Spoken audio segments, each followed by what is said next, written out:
8h05, voltamos com o Folha no Ar, primeira edição. Hoje nós temos aqui o nosso convidado, professor de Economia da Estácio, Igor Franco. E eu volto ao Arnaldo. Arnaldo, ontem, quando anunciou a presença do Igor aqui, eu notei imediatamente perguntas interessantíssimas no grupo. E é exatamente isso que você quer abordar agora, né? Isso, eu vou trazer as perguntas aqui do Alexandre Buchaú, que esteve aqui recentemente também, né? Foi entrevistado aqui recentemente no Folha no Ar, ele participou algumas vezes. E o Alexandre coloca aqui, Igor, que o Mercado Livre é o melhor regulador de preços. Mas o que fazer quando os preços de um setor tão importante mundialmente, como é o caso do petróleo, acaba por ser controlado politicamente? Primeiramente, um abraço para o Buchaú. Agradecendo a pergunta interessante. E a verdade é que não há uma resposta. Quando você tem um preço, como eu falei, a OPEP é uma organização de países soberanos, né?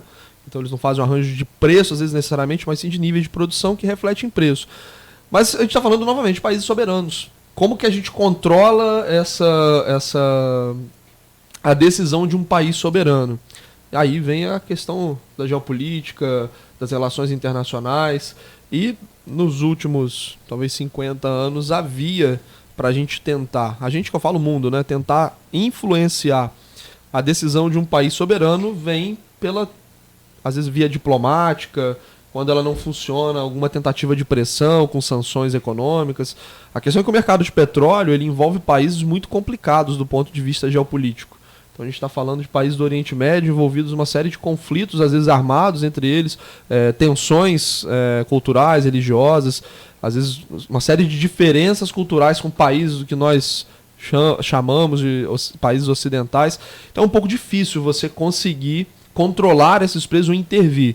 De modo geral, economicamente, de fato o livre mercado é o melhor regulador de preços, mas em determinados momentos, às vezes, é necessário haver uma intervenção para trazer racionalidade para o mercado. Então, quando a própria Bolsa, na segunda-feira, aquele mecanismo de circuit breaker, que é você interromper as negociações, é uma tentativa de serenar os ânimos, porque às vezes você perde um pouco da racionalidade nas decisões econômicas. Então, em determinados momentos, você precisa intervir no mercado para segurar uma alta ou uma queda muito brusca que não reflete fundamento econômico. Agora, tratando de países, isso é mais complicado. Então, por exemplo, se a Arábia Saudita decide baixar o preço do petróleo, e isso de alguma forma no longo prazo vai contra o interesse da Rússia e dos Estados Unidos, o que eles vão fazer se não tentar se não tentar uma composição politicamente, ou pressões por via diplomáticas? Eu não posso ameaçar se você não baixar o preço do barril do petróleo, eu vou destruir seu país, vou bombardear o seu país. Então é mais complicado quando você trata de decisões de países soberanos, né? Então aí você já começa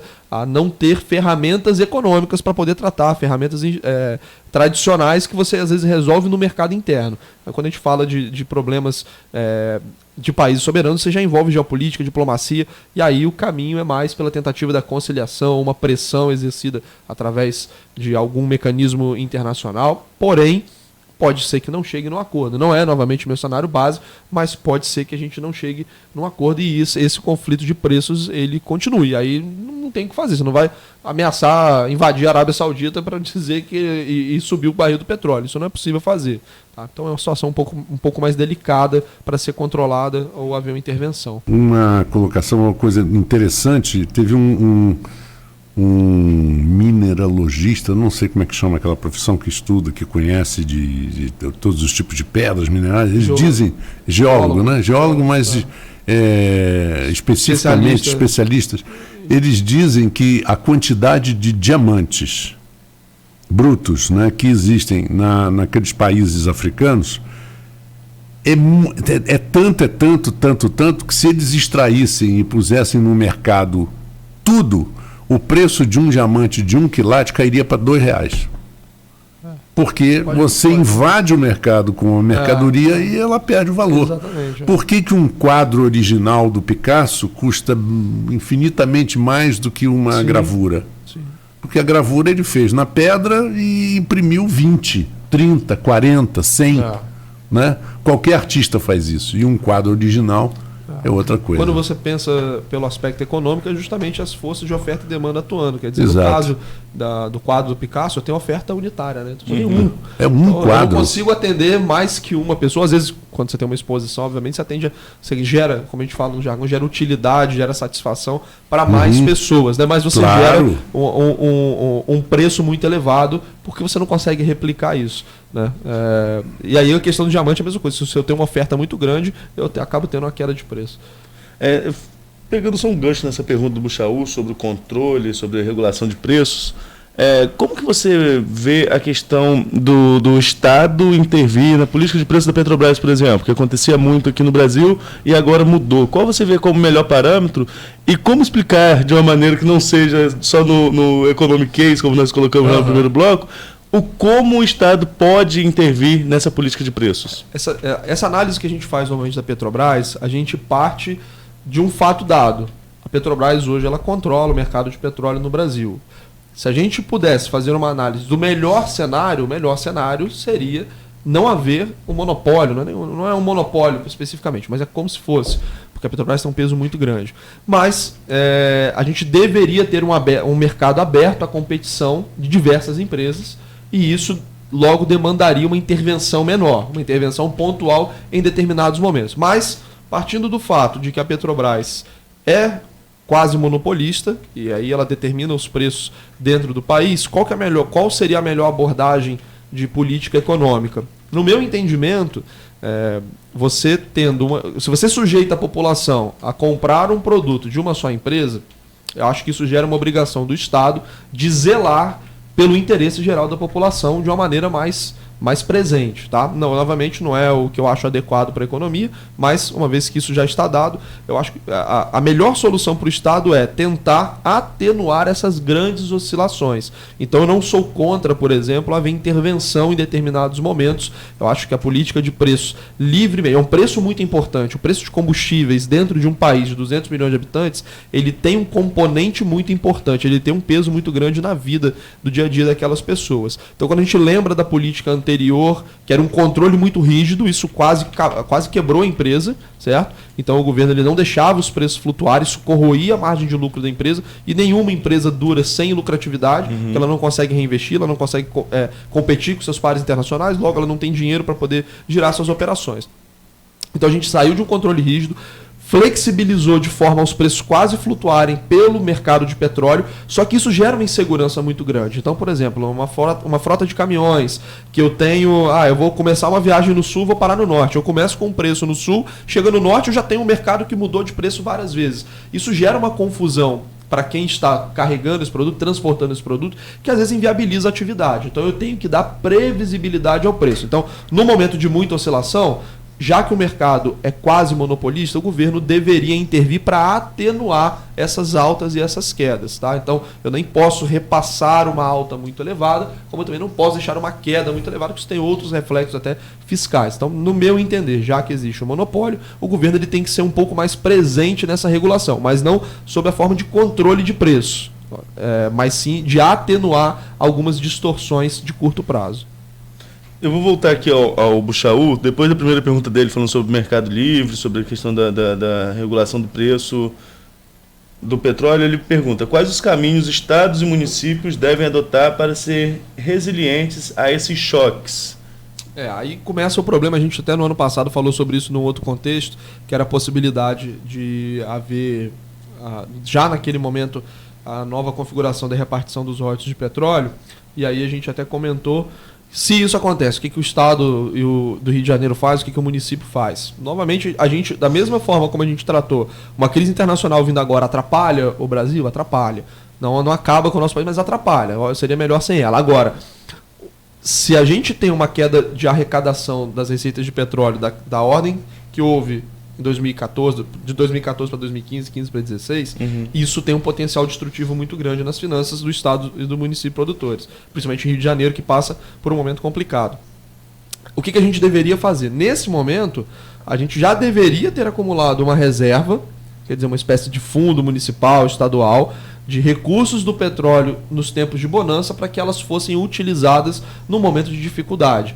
Na economia, a gente chama isso de políticas contracíclicas. Então, se eu tenho atividade desacelerando, eu, enquanto Estado, vou promover políticas para acelerar a atividade econômica. Então, se as rendas do petróleo começam a cair, eu começo a ativar a economia daquele lugar através de outras formas, tá? Seja construindo, às vezes, infraestrutura, seja concedendo determinados tipos de subsídios para algumas atividades geradoras de emprego, enfim. O problema é que a gente não fez essa reserva. Pelo contrário, a gente gastou o que a gente tinha e gastou mais do que a gente podia, né? Então a gente tem uma situação de estados e municípios endividados, estados e municípios altamente comprometidos com o gasto corrente. Então, numa situação dessa, a única forma de defender um pouco a arrecadação é a elevação de tributos. Mas aí a gente entra naquela seara que o Marco comentou mais cedo, que é bom, na perspectiva da população, o barril do petróleo cai, vamos colocar, 50%, 40%, o preço da bomba não se mexe, isso gera um problema social de que você começa a gerar insatisfação na população, porque ela vai perceber que o preço para todo mundo caiu no mundo todo, você ouve isso no jornal, e para você não caiu porque o governo aumentou, às vezes, a CID, o ICMS. Então, o que estaria nas nossas mãos imediatamente seria, no curto prazo, aumento de tributação. No longo prazo, já que a gente não tem uma reserva constituída, ajustar o gasto público. Mas a gente está nessa batalha já há 4, 5 anos e percebe que ajustar o gasto público não é fácil e não tem reflexos no curto prazo. Então é mais uma torcida para que a gente consiga resolver o problema. Aproveitando até esse gancho de questão de gastos públicos, a última pergunta do Buchaú, acho que até se encaixa nisso, porque ele pergunta sobre campos especificamente. Ainda temos tempo ou perdemos o trem dos recursos oriundos de royalties? Olha, para Campos, eu acho que é difícil cravar, né? Fazer uma análise cravando determinadas coisas, mas tudo indica que a gente perdeu o melhor timing do município, que foi aquele preço muito alto nas 2 décadas anteriores, tá? De petróleo e a bacia de Campos produzindo muito. A gente tem hoje um problema que não é só derivado da queda do preço de petróleo, a gente tem a Petrobras mudando a sua política de extração para campos do pré-sal, que são mais produtivos. A bacia de Campos é uma bacia muito antiga, então você tem uma produtividade cada vez menor, consequentemente você tem um custo de extração mais alto, né? Isso faz com que a empresa perca a atratividade econômica desses campos. Então, mesmo que a gente considerasse o preço do barril do petróleo normalizado no patamar que estava anteriormente de $60 o barril, a gente está falando de uma produção decadente. Então a gente vai receber cada vez menos porque estamos produzindo menos nos campos de petróleo. Então eu arrisco dizer que o melhor momento já passou. Significa que não há solução? Não, sempre há solução, mas essa solução ela fica cada vez mais custosa. E aí a gente pode extrapolar isso para outras realidades. A recusa que a gente teve de fazer determinadas reformas nos últimos anos, reforma da Previdência, a gente falou sobre ela durante 30 anos. Sim. Né? Eu li um trecho tem uma pegadinha na internet de um economista que militou pela reforma da Previdência. Ele coloca um trecho de um discurso e no final ele informa, esse trecho aqui é de 92. Parecia que a gente estava falando sobre isso no ano passado. Então a reforma da Previdência demorou 30 anos, a reforma administrativa não está acontecendo, a tributária não está acontecendo. Então cada vez que a gente vai deixando isso para frente, fica cada vez mais custoso. Então, por exemplo, Campos, Estado do Rio, não fizemos o dever de casa quando a situação era a melhor possível. Agora, dá para fazer? Dá, mas a gente vai ter um sacrifício cada vez maior. E se a gente se recusa a fazer isso, a gente só vai postergando o problema. Imaginar que mesmo com a recuperação de preços de petróleo, a gente tenha verbas oriundas de royalties, participação especial, como a gente teve há tempos atrás, é muito difícil. Tem uma pergunta do Dr. Geraldo Machado aqui, logo na sequência. Ele pergunta, eu acho que ele faz até um vínculo aqui com o Buchaú, porque o Buchaú fala do controle político sobre o preço de commodities. E depois o Dr. Geraldo pergunta, a economia não será sempre política? De maneira geral, sim. A economia, quando a gente pensa nela assim, em termos de grandes políticas de governo, de como um país estrutura sua matriz de produção, ela vai depender sempre da política. E aí a gente tem uma brincadeira na área econômica que fala que a primeira lei da economia é a escassez, né? Se tudo fosse infinito, a gente não teria preço para nada, não estaria preocupado com nada disso, né? Então, a primeira lei da economia é a escassez. É a coisa principal que a gente aprende quando está estudando sobre economia. E a primeira lei da economia política é ignorar a lei da economia. Então, para a economia política, em muitos casos, parece não haver escassez. Então, a gente gasta como se nunca fosse faltar recurso, né? Aqui no Brasil, a gente tem uma cultura, não, o governo tem que agir, o governo tem que bancar. E parece que esse dinheiro está caindo do céu, a gente está imprimindo dinheiro e isso não tem nenhuma consequência. Então, quando a gente ignora essa lei da escassez, a gente vai trazendo problemas cada vez maiores. Mas, na verdade, acho que o grande pecado da economia política no Brasil é que, historicamente, a gente faz política econômica sem evidência científica. Então, a gente, em muitos momentos, tenta reinventar a roda de acordo com a minha orientação ideológica, com a orientação ideológica do adversário, e quando, na verdade, a melhor política econômica é aquela que funciona. A gente sabe de muitas coisas que não funcionam e a gente continua fazendo no Brasil. Tá? Então, assim, independentemente da orientação política do governo, ele deve se pautar por soluções que funcionam. Vou dar um exemplo. Bolsa Família é um excelente projeto para transferência de renda para famílias de alta pobreza. Esse programa tem que ser intensificado, independentemente se é o governo Lula, Dilma, Bolsonaro, eventualmente um governo futuro. É um programa que funciona. Então isso não tem bandeira ideológica, isso não é político. Tá? Isso tem que ser uma política institucional, porque ela traz benefícios para a população. Então a economia vai ser política de Estado, não de governo, né? Exatamente, sempre vai ser política. Mas ela tem que ser uma economia política baseada em evidência. Então, se a gente tem bons programas, independentemente de quem criou esses programas, quem pensou nesses programas, a gente tem que continuar, tem que aperfeiçoar. Eu queria colocar, já que você falou do Bolsa Família, que é um projeto que tem que ser um projeto de Estado, ele não é um projeto político, mas infelizmente os políticos usam o Bolsa Família como benefício político, como benefício eleitoral. E isso acaba prejudicando o projeto e de uma certa forma pode até inviabilizá-lo. Eu acho que isso gera até uma resistência em uma determinada parcela da população que enxerga o Bolsa Família como se fosse uma esmola sobre a qual os políticos vão cobrar uma fatura futuramente. Isso de fato acontece em muitos lugares. A gente viu isso na campanha de 2014, vários vídeos dizendo que Bolsa Família ia ser cancelado e tal. Sim. Isso não é só política federal, isso também acontece em nível municipal, nível estadual. E distribuição para grupos. Sim, falhas no Cheque Cidadão, Bolsa Família. No projeto, assim, falhas que eu digo assim, você às vezes abre a torneira para fraudes, etc. Mas é um programa muito bom. Agora, essa apropriação política de determinados projetos, determinados programas que funcionam, acabam, às vezes, matando algo que seria de valor. Infelizmente, a gente tem uma tradição política no Brasil de que essa separação entre a coisa pública e a coisa privada, ela em muitos casos não acontece. Né? Muitos casos não acontece. Mas, a partir do momento que, quando isso acontecer, isso for punido exemplarmente, que também é outro sonho que a gente tem, né? Na minha visão, parecia um sonho mais factível, se afastou um pouco nos últimos tempos, mas se a gente tiver, a partir do momento que isso é descoberto, tal político explorava aquele programa para benefício próprio, tiver uma punição exemplar, a gente começa também a diminuir essa tradição. Então isso tem a ver também com os incentivos que são fornecidos para os políticos. Se isso é feito e não há consequência, a tendência é que continue sendo feito.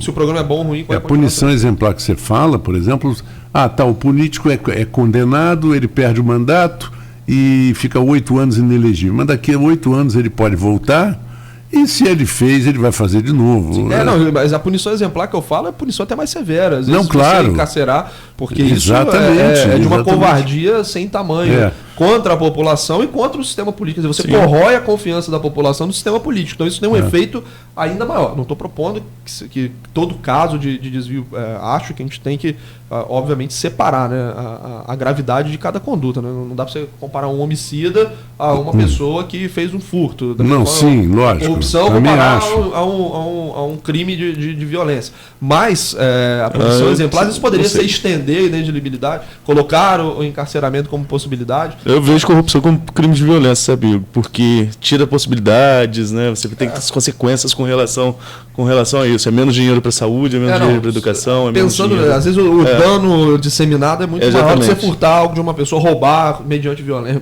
Roubo já é mediante violência, né? Mas você roubar algo de alguma pessoa, de fato você acaba pensando por esse aspecto, sim. Né? Mas só quis fazer um parênteses. Alguém me mandou que um deputado propôs decepar a mão de quem rouba. Não, calma também. Não é dessa forma. Não vamos retroceder. Não vamos retroceder. Exatamente. Vai cortando o dedo, né? De repente, você fica com 9 dedos, para terminar aqui os comentários do grupo, chegou um comentário da Karine Kelly que eu vou ler aqui para você, Igor. Os preços do petróleo registraram queda de 30% neste domingo, a gente já falou isso, cerca de 25%. E a pergunta é, você venderia sua galinha de ovos de ouro? Ela diz, o governo anterior permitiu que a produção do petróleo fosse aumentada com novos navios, refinarias e outras adequações. E como o atual governo quer vender, quer privatizar, a realidade será ficar à mercê do preço ditado pelos futuros donos? A gente tem que fazer uma distinção, assim, novamente. Da mesma forma que eu falei que a política econômica é aquela que funciona, a gente tem que colocar as coisas assim, dentro da realidade. Então, o governo anterior não privilegiou a Petrobras. O governo anterior quase quebrou a Petrobras. Isso não sou eu que estou falando. Você pega qualquer balanço da empresa de anos anteriores, você vai perceber que a Petrobras ficou um passo da insolvência. Ela devia muito dinheiro, a produtividade muito abaixo dos seus pares. Então, isso não reflete a realidade. Na verdade, a Petrobras quase quebrou. Ela passou por um processo de racionalização. Novamente, isso é independentemente de orientação política. A gente tem estatais exemplares fora do Brasil. A Noruega é um exemplo disso. Porque é uma empresa que atende à racionalidade e não à política. Então eu não, por exemplo, não tenho uma diretoria que vai privilegiar arranjos políticos. Eu tenho uma diretoria que vai privilegiar a melhor eficiência da empresa. E por que isso é importante? Porque, na ponta, se eu tenho uma empresa altamente eficiente, se eu tenho bons processos, eu vou conseguir entregar o melhor preço possível para o meu usuário. Então, mesmo que eu tenha uma empresa política, uma estatal, 100% estatal, qual que é o interesse da estatal? Servir a população. Correto? Então, se eu tenho uma empresa altamente eficiente, ela vai conseguir entregar um preço muito bom, o melhor preço possível, o menor preço possível. Se eu tenho uma estatal altamente ineficiente, ela vai ser mais cara e, consequentemente, eu vou punir o meu usuário. Então, primeiro, na verdade, o governo anterior não privilegiou, ele quase quebrou a empresa. A empresa passou por um processo de racionalização econômica em que melhorou os seus indicadores, conseguiu sair da beira do precipício, conseguiu respirar, conseguiu ter uma configuração hoje mais parecida com seus pares internacionais. Agora, vamos vender e ficar à mercê dos donos futuros? Bom, basta a gente ver quanto que a gente paga na gasolina aqui no Brasil, quanto que os outros países pagam. Na verdade, é o contrário. Pelo quase monopólio da Petrobras, a gente tem um nível de preço mais alto que outros países. Isso não é porque é Brasil, não é porque é determinado governo, que é estatal, é porque a configuração de um mercado monopolista é de preços mais elevados. Então, é o contrário. Se eu quero ter preços melhores, o que eu deveria fazer seria vender rapidamente a estatal. Igor, você está propondo privatizar a Petrobras? Já pensei por esse aspecto. Hoje eu tenho uma visão mais pragmática de que é possível ter uma estatal eficiente. Agora, eu não posso ter um mercado monopolista e achar que aquele mercado vai entregar um preço baixo para o meu usuário, porque isso não acontece, o preço será mais elevado. Então, se a gente parte do raciocínio de que eu quero ter um preço menor da gasolina, eu tenho que fazer o contrário, eu tenho que privatizar, abrir o mercado. Se não privatizar, eu tenho que reduzir a participação e focar a atuação da estatal no que talvez seja estratégico para o país. Esse raciocínio não me agrada muito, mas é possível. Como eu falei, a Noruega tem uma estatal eficiente. Os países asiáticos têm uma tradição de eficiência nas suas estatais. O Brasil não. O Brasil tem uma tradição de utilizar a estatal politicamente, quase quebra as empresas. Exatamente. Tá? Então, novamente, isso não é bandeira política. Isso é o que acontece, isso é a realidade. Isso está amparado em números. Tá? Isso está amparado em análises comparativas. Então, para a gente ter preços melhores hoje, a melhor alternativa, na verdade, seria o contrário. Abrir o mercado, vender a empresa. Não é isso que eu estou propondo. Não acho que talvez seja a melhor solução, até porque politicamente não é viável. Hoje, acho que não vai ser nem no médio prazo a privatização de uma grande empresa brasileira, mas o raciocínio está equivocado nesses parâmetros. Arnaldo, são 8h28, vamos fazer o último intervalo para voltar? Vamos fazer um bloco curtinho, que o Igor tem um compromisso daqui a pouco também, mas tem alguns assuntos nacionais, a gente vai passar rapidinho por isso. Exatamente. E só colocar também o seguinte, já que você falou dessa história da utilização política dos cargos, das diretorias e tal, Petrobras, por exemplo, tem foram presidentes da Petrobras que, na verdade, nunca puseram um fluido no isqueiro para acender, quer dizer, que não conhece nem a companhia. E você tem que ter um conhecimento. Novamente, isso não é bandeira política. Não, você não pode, é. Você pode ser eficiente acreditando Exatamente, em A, B, C ou D. Exatamente. Você tem que buscar eficiência. No próximo segmento, eu queria que você falasse um pouquinho também sobre a instabilidade política, a instabilidade jurídica. O que isso causa nos investimentos, para os investidores virem para o Brasil. E também o seguinte, nós já que falamos do monopólio, como é que pode, por exemplo, uma empresa com um monopólio num país como o Brasil, desse tamanho, quebrar, como foi o caso praticamente quebrado dos Correios? Monopólio total. Não pode nenhuma empresa, FedEx, na maior parte UPS, dos serviços eles são... não pode. Então vamos a um pequeno intervalo, voltamos em instantes com o Folha no Ar, primeira edição. A Proteus, moderna empresa especializada em medicina e segurança do trabalho.